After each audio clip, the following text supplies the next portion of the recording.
my name is Silvana Ricoso. I'm from Suva, Fiji. My name is Ileana Suava. People call me Luke here.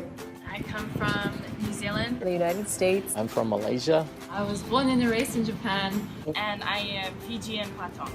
Half Japanese and half Chinese. I'm Mexican, Samoan. Maori European. Same Samoan and Tongan. Malaysian and Chinese. I'm half Samoan, half British. Hawaiian, Chinese, Filipino, Irish, and Danish.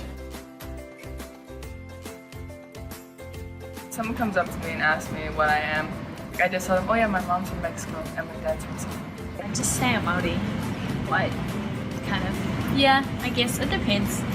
Otherwise, I just say I'm Kiwi. Like, I'm half white, and then Chinese, Hawaiian, Filipino, because that usually satisfies them. Because they're like, well, why are you kind of brown? Like, you look pretty white, but not all white. But usually, they just want to know if I'm Latino or not. They usually say, huh?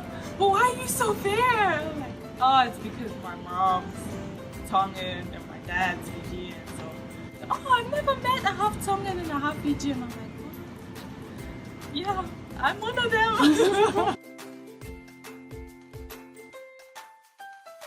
Anafkasi is a half Samoan, half white mix. Call them Blasteran. It's a Dutch language. It's Dutch. Blasteran actually means it means kind of like a mixed-blooded. People back home will recognize me as Sino Kadazan. That's how they would say it. Mostly, if you say Blasteran, it connotates that you're an animal. It used to be a very offensive word. Used to, not now. Grew up with like the culture, but not the language, because my grandparents didn't speak the language to my mom. The Japanese culture is really strong, and they're really stubborn people. So you try to fit into the culture, so that you can kind of be part of it.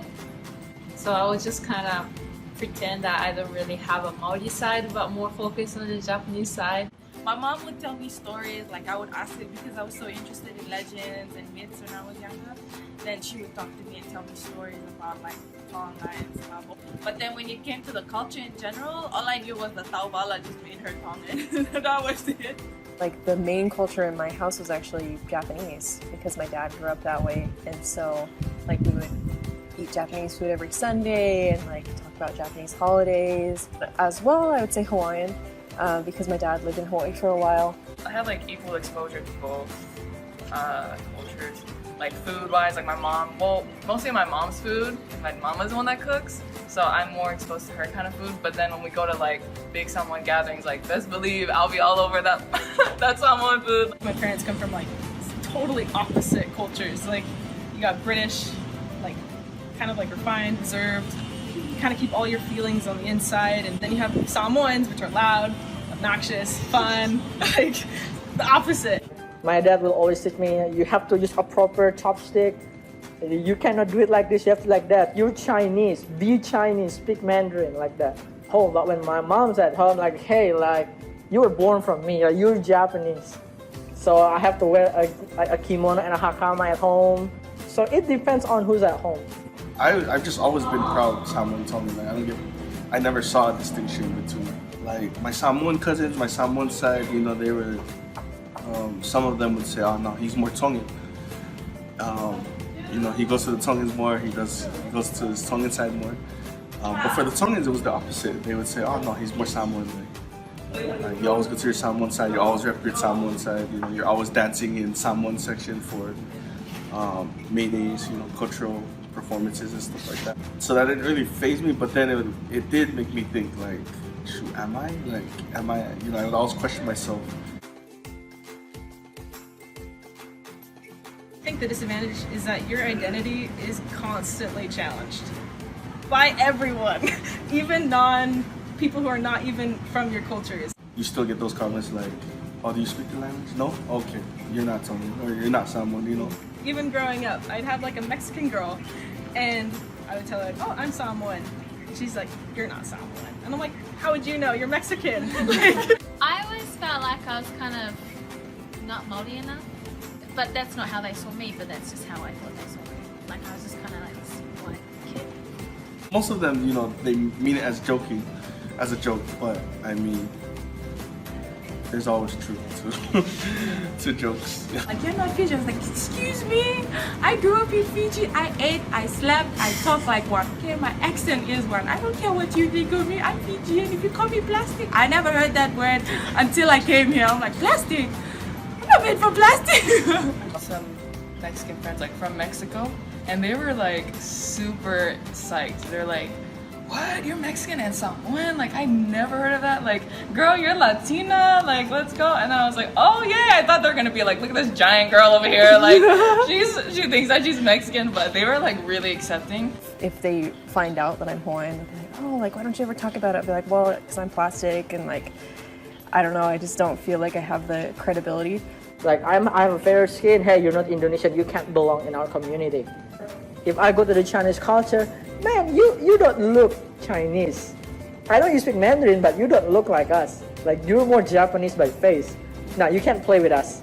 Oh, you're Samoan? I was like, yeah. And they're like, then they start speaking to me in Samoan, and they're like, oh wow, you don't even know Samoan? And I was just like, no, but you could teach me. Some of them will laugh, but some of them will be like, wow, you're so plastic, and like you're white. And I was just like, okay, cool, like, whatever. I don't speak a fluent Chinese, so the family, my dad's side, they don't really actually, they don't feel like there's a need of me to like even try to live the culture fully. Even if I learn and speak Hawaiian fluently and learn the culture so well, I didn't grow up here, and so I don't have those kind of connections. Then when I chose the Japanese side, it's like, nah, your dad is Chinese. We hate Chinese, don't come near us.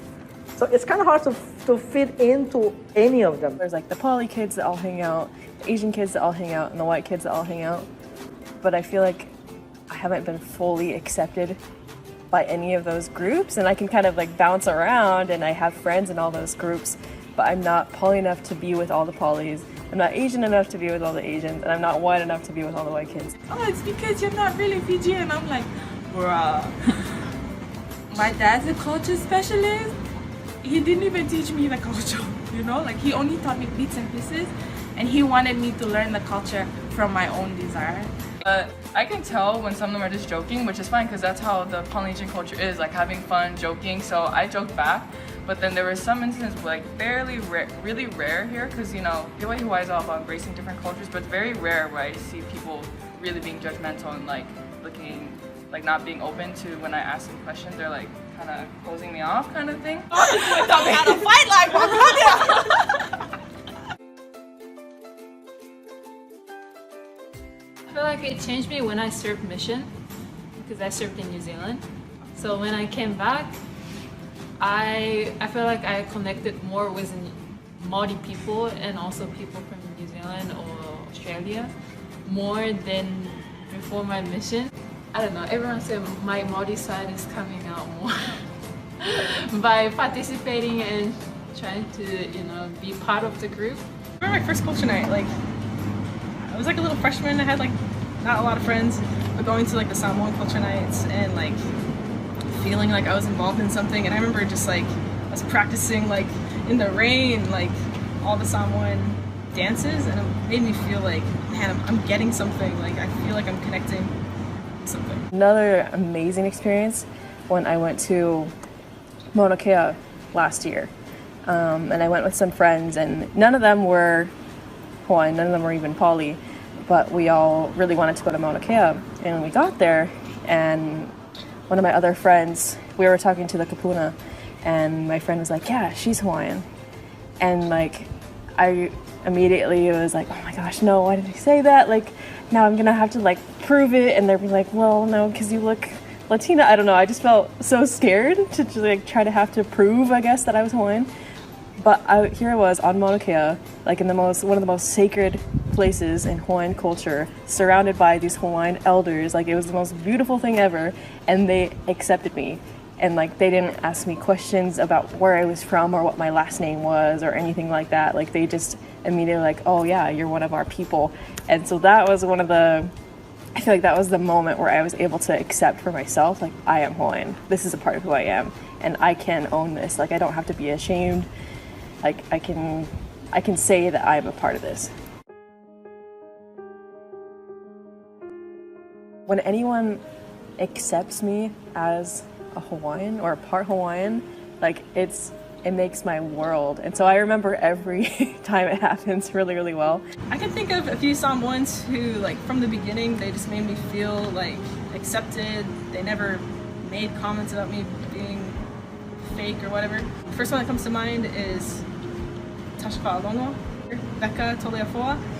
Tamisha Lee Sam is another one. Fai Vale. Tasha Alongo was one. Glory Fuimono. Yeah. Since I met her, she's like, oh, your middle name is Fatima. And I'm like, oh yeah, I'm Afghanistan Samoan. And she's like, okay, cool, Fatima, cool. And so ever since then, she knows everyone calls me Amber, but she's the only person who has consistently called me Fatima. And I'm like, I don't know why, I just love it, because I'm like, I feel like that's her way of like accepting me too. I don't know, I don't think they see like an Afghasi. Like that's just them, you know? And they're just open, so like you wanna go to ask them questions, like you feel comfortable asking them cultural questions. And then Pohai from Maui, when she found out I was Hawaiian, she would always like kind of back me up, I guess. Whenever anything came up, like, yeah, she's one of us kind of thing. I think for me it was Emily. She was the Fiji club president. She was always inclusive of everyone, and she would always ask me, how you doing? Is there anything I can do for you? You know, she didn't think of me as, oh, you're Fijian Tongan. I don't need to care about you, you know? Hone Bailey, he works in the Maori village.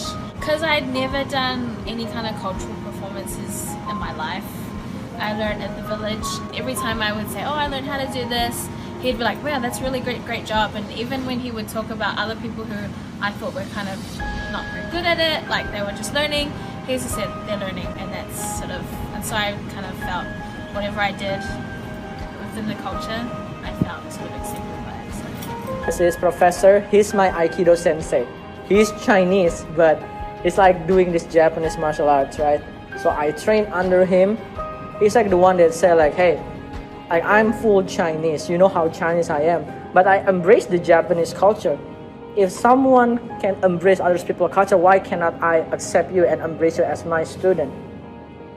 That simple word, like, I think it worth thousands, like, for us. So he makes me think that in this place I am accepted. And whenever I'm around him, I feel like, man, I don't need to care about being Chinese or Japanese. Like, this guy makes me feel whole, everything. I can be Chinese with him, I can be Japanese with him. We practice Aikido together, and then we go out and eat the Chinese noodle together, so it's nice.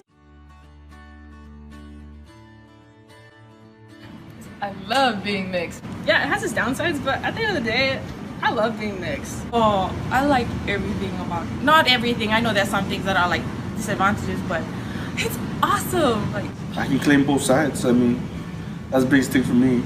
I get to live both cultures at the same time.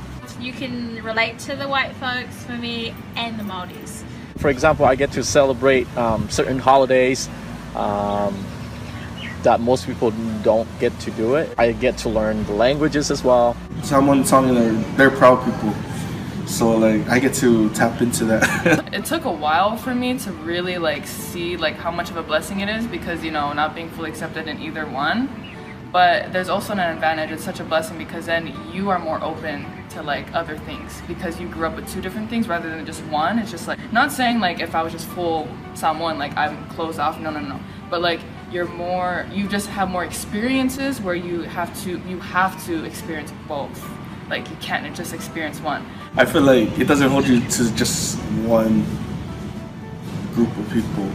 You know, you're more open-minded to have friends from all over the world, all places. You know? like you have a different view of things, you know, because you have two cultures. Your mind's open and accepting to anything new. Their view is like only here, but yours is like this plus this, it's there, you know? So that's what I love about being mixed, is like, you know, I'm trying so many new things and like, which someone can do as well, but like we're already born into that. And you know what? Half caste better looking. Not gonna lie. For real though, I would say, you know? You see these like, half Asian white kids? They are so They're cute, beautiful. so beautiful. Like,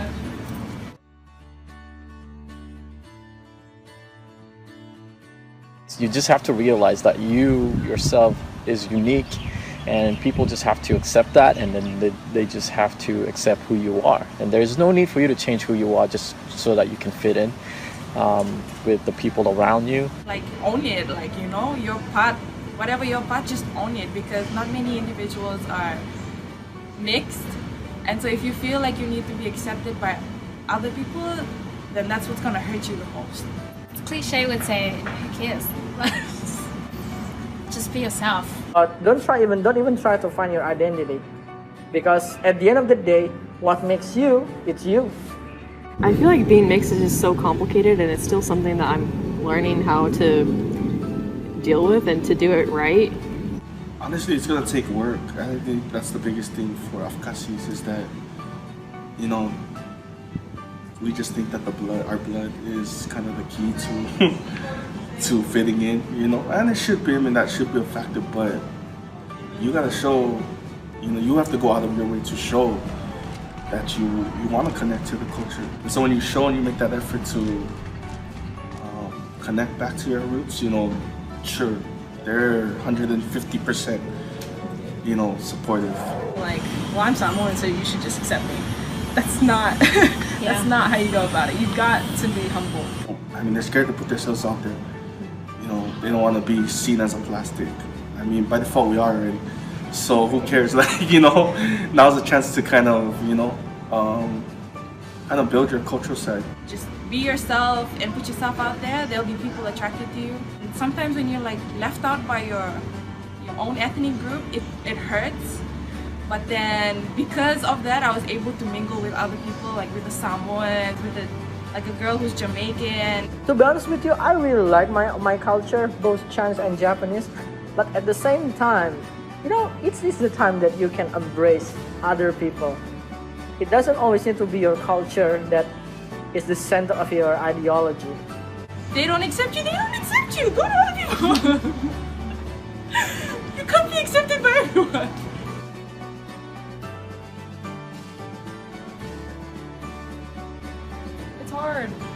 It's hard. Yep. I hope people will see us like we're normal people, even though we have two different cultures that we embrace, but that doesn't mean that we choose one culture over the other.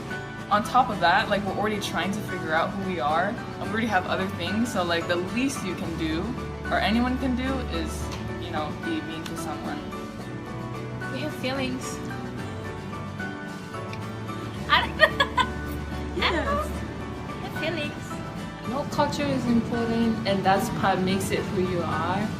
But not being the full Japanese doesn't mean that I'm not Japanese. You know, I am still Japanese, and I do practice the culture that they have to. I think a lot of people, they want a simple answer or a simple label for someone. And so when someone asks me, like, oh, what are you? They usually just want to hear like one or two things at the max. But that's not who I am. Hopefully I just hope that people will accept us as who we are and not try to change us or try to tell us which culture to embrace. Your ethnic identity, your cultural identity is not something that's simple, and you can't just slap a nice, easy label on it. That's why people are frustrated with us, because they can't understand us right off the bat. They can't just attach the label as soon as they can. Everyone in Fiji is trying so much to be westernized, and then I come here and everyone's trying so hard to be Fijian, you know, trying so hard to be Tom. Come here and then everyone's like, I'm Fijian, I have to work in the village, I have to do this, I have to dance Fijian. Everyone's trying so hard to find their identity that they're pushing what the real thing is about. They're pushing it. Like, I'm a proud Samoan. I love Samoa and I love Samoan culture. But I also have half of me that is British, and like, what if my ancestors were like in front of me right now? Like, half the congregation would be Samoan and half the congregation would be European. And what are the Europeans gonna say? I'm like, I can't abandon that part of me because it is a part of me. The cultural barrier is strong, I know, but there's always a way to bridge it. You don't need to destroy your culture, you just have to bridge it. Do some things in common that makes everyone feel accepted. Life will be more beautiful that way. It's not easy being